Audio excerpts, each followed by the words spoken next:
example, numerous Reynard cars already this race have broken their shock absorbers. That's how rough this track is. And yet it looks like it's smooth enough for airplanes, which it is. Well, of course, the rival teams would like to think that the Penske cars are somehow cheating in some ways, that they have a traction control device which would be illegal, that would be effective. Chances are that is not true. It's probably a combination, as you mentioned, Bobby, the shocks, the differential, some suspension, the way they use their tires.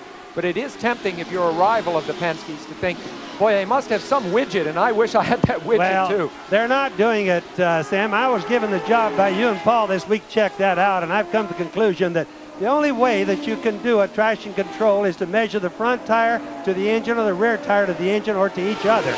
These guys have nothing in the car to do that. So, in fact, I'm sure that they're not cheating. They just have good cars this year. You saw Al Unser Jr. as he had to work his way through traffic. Now the battle between Paul Tracy and Nigel Mansell is suffering the same fate. And traffic could very definitely be a factor, though most of those that they've encountered have been wise enough to look in their mirrors and get out of it right away. Every time they go into that turn one right there, that's where we're really looking for the passing to happen most of the time. But if you'll notice Tracy when he went in there, he's really looking at his right-hand mirror to see if Mansell's going to take a run at him right there. Al Unser is 4.9 seconds ahead of his teammate, Paul Tracy. You're on board Nigel Mansell now. And just remember, what you're seeing are the driving actions of a man who is the defending National IndyCar champion and the year before that Formula One champion. This man may not be having a great season right this minute, but he's as good as they come, and he really has a wonderfully aggressive style. We'll just watch him right here for the moment as Mansell trying to catch Tracy. Down that long back straightaway, second fastest place on the track. This is the fastest road course that they run on all year. Lavage. Something's broken. Looks like a water pipe in the back. A lot of steam coming over the top of that car.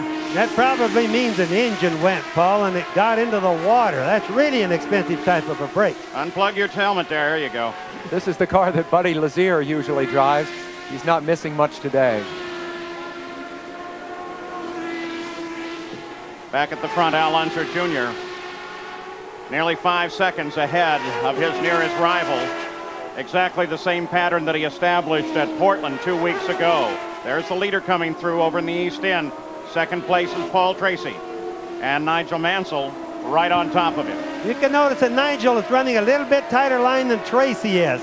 Being a little bit conservative. Remember, they both realize it's very early in the race. Look at all the vapor coming off their wings as they go fast down the straightaways. You see the bumpiness there as we ride with Nigel Mansell. Whenever they make the right-left combinations and go from the runways to the taxiways, that's where the roughness exists. Out on the runways themselves, it's pretty smooth. You got a glimpse of the top six. Seventh is Mauricio Gugelmin. Eighth is Mario Andretti. Stefan Johansson is ninth. And Bobby Rahal. This is the first track Rahal ever won on. He currently runs in 10th. And of course, when he was introduced to the crowd before the start, a terrific ovation. He comes from Ohio. He's really popular here. In fact, folks in the Buckeye State have more than one driver to cheer for here, because Brian Herta goes to Ohio State. In fact, just finished his junior year there. Would you like to be doing that? Wouldn't you like to have been driving an Indy car and going to college at the same time? What a life. Wouldn't that be a life? The cars, incidentally, also we might watch for during the races. This historically is a bad track for transmission. You can see with all the bumps. You can watch us. We were on board with Nigel Mansell a while ago, all the shifting that goes on. The bumps really affect the transmissions bad. Mario Andretti now challenging Mauricio Gugelmin. This is a fight for 7th place. Gugelmin, the 88 cars, they both duck inside, slower traffic, and Gugelmin holds Mario Andretti off. Gary Gerould, you have an update on Herta while we watch this battle? Well, no, let's hold it just a second. Mario makes his move to the outside. Can he sweep in the corner across the front of Gugelmin? Remember, too, a battle between different chassis. Gugelmin now, Mario back on the inside. A beautifully executed pass by Mario. Mario in the Lola, Gugelmin in the Renard, a car all new for the season this year, and he's got the inside line. Nope. You should not eliminate the fact that Stefan Johansson is sitting just behind him as well. So that's a good tight battle. Gary Gerould, Brian Herta has rolled to a stop on the front stretch. Can you update us now? Can't tell you what that problem is. It's just the culmination of a horrendous weekend. Contact with Lavaggi in yesterday's practice session. Had to go to the backup car to qualify. Then this morning, a motor problem. Had to change engines. They started the race with radio problems. Now, here's a new complication. This has been a real tough couple of days for one of the local favorites. Well, and you saw in that fight, too, that Johansson also got his way around Gugelmin, so that puts Mario up a position into 7th, and Johansson into 8th, and Gugelmin drops back to 9th. And just behind him now is Bobby Rahal. As you can see them trying to push Brian Herta's car over to the edge of the course and get it out of harm's way. So at the top of the order with a 5-second lead is Al Unser Jr. His teammate Paul Tracy is in 2nd place. In 3rd is Nigel Mansell.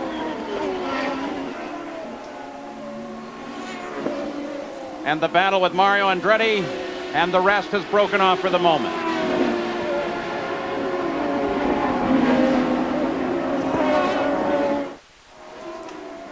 We're back at the Burke Lakefront Airport, the Grand Prix of Cleveland presented by Goodyear, and we have a change in position. Well, Al Unser Jr. is still a full 5 seconds out in front of 2nd place.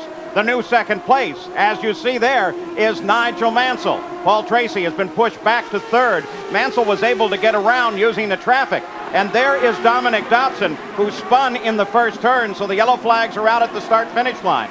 Let's take a look at the pass again. Here's Nigel setting himself up on Tracy. Slower cars just ahead. Now you can watch. Nigel captured him, pushed him over, used the traffic to hold Tracy in, got right by, as you can see there, the white number 1. Nigel Mansell, hard way to pass, but he got it done. So Nigel Mansell now sits in 2nd place, and Tracy has the obligation to catch up. Fittipaldi continues to wait station in 3rd. Robbie Gordon sits back. Fittipaldi is right station in 4th. And Robbie Gordon sits back in 5th. And you notice Tracy has fallen back just a little bit, Paul, and that's because the track here is so fast that the aerodynamics mess up the wings behind and the guy behind. The problem Nigel was having before, Tracy is having now. Almost like on an oval. And if you wonder why Penske is having such a great year, remember that his drivers from last year, Fittipaldi and Tracy, are currently running 3rd and 4th. Nigel Mansell would be leading this race were it not for Al Unser Jr., Penske's acquisition for this year. Al Unser, in my view, a man who combines the speed of Tracy and the experience of Fittipaldi, and you see him way out front defending the Penske honors right now. All right, let's go pit side. I was going to go down to Jack Arute for the moment, but we'll continue watching Nigel Mansell as he tries to close the gap, which is growing with Al Unser Jr. now at 7.5 seconds. He carries the number 1, the sign of the defending champion, but Bobby Unser, there are teams that even if they win the championship, won't put number 1 on the car because some view it as very poor luck. You're one that could view it that way. Well, lots of times when guys have number 1, they go right backwards the next year. There's little Al trying to get through the traffic. Boy, it's getting low. Now that's what he's got to worry about an awful lot today, is the guys working each other really hard and him trying to lap him at the same time. But back on that number 1 right there, you see Nigel Mansell. Last year, he won many races, had just a super year. This year, he has number 1 on the car. It seems like everything's gone wrong, and it's been that way for a lot of the drivers over history. All right, let's go to the pits now, and Jack. Robbie Gordon, a tough break, passing under a yellow condition in a corner, has been issued a stop and wait penalty. 5 seconds are up. Gordon is away, and he lights the tires up. He is not at all happy with the penalty. So Robbie Gordon suffers with that one. That'll take him down through the field. Nobody ever likes the penalties here or at any rate. Whoa! He just gathered that up. Gordon has had 3 spins during practice and qualifying. He almost added a 4th there. We've been riding on board with this man for 2 days, and it has been a heart-stopping, thrilling experience, as you just saw. You know, Sam, if I had to analyze the whole weekend, we've watched him spinning out so many times, I think he's got a shock problem. The car seems to hold really well, and all of a sudden he hits some sort of a bump. The rear wheels jump right out from under it, and he spins out. But this is a good racetrack because you don't normally hit anything when you spin out. The penalty cost him dearly. He fell down to 17th place just with that little 5-second stop and wait penalty. Well, front of the order, staying very close together. Gordon, after his bad start at Australia, finished 23rd down there, has finished 7th, 3rd, 5th, 6th, 3rd, and 4th. So actually, he is having a terrific season, and he's one of the few people to pierce the Penske armor. I mean, he's been up there on the winner's podium in 3rd place a couple of times. You know, for example, on the shock absorbers, looking right there, Robbie Gordon in the right hand, the Cummins car there. You know what happened? If your shock absorber is just a little bit too tight on the rebound, it'll literally jerk the rear tires right off the ground, or the front tires as far as that goes. But the rear tires are really the biggest problem. As far as cars spinning out, that's often the problem. Well, you know, Robbie is an off-road specialist where the shock absorber travel can be, what, 18 inches, 2 feet sometimes in those big pickups. So it's surprising that he's having trouble with that aspect of the car. He just about lost it again right there in that turn we just saw. The car took a big, rough, hard step. Here's the onboard electronics. That'll show you what he's doing. Now, Ford Electronics giving us the gear changes, not the braking, mile per hour and RPM. He's not turning it, Paul, as tight as we normally see them turn, especially the Ford Cosworth engine. They normally turn up around 13, 13.4. Now, I don't know why they're doing that here, except that maybe their fuel mileage isn't quite as good as they want to be. This is a fast track. RPM is up a lot of the way around the track. We pass over the 25th lap of the 85-lap scheduled distance here, and already the pit stops have begun. None of the leaders yet. Mario Andretti was in and out of the pits, routine. And there's the leader, Al Unser Jr. Again, dealing with traffic, but still with almost a 5-second lead as here comes Nigel Mansell in, Jack. His mark. Nigel Mansell hits his marks. The jacks go up. A very methodical stop for Newman Haas Racing. Not wanting to make a mistake, they're going to change all 4 tires, as is the norm. They do check the radiators, but taking an inordinate amount of time getting the fuel in. 14.2 seconds, believe it or not, gentlemen, is a slow stop nowadays. Boy, did you like that burnout as he came out, though, during practice. There was this great battle between the Newman Haas team and the Penske team. Both of them lighting the tires and just roaring out of the pits with smoke pouring off of the tires. A little bit of an argument to show whether or not they had traction control, because the presumption is if they did, they wouldn't be able to do that, and both teams were doing it. That's a good way to look at it, Paul. In fact, that's the best analogy I've heard of it. It will not do that with traction control, and they have no switches in the cars to turn it on or turn it off. Let's say there are no switches that anybody can find.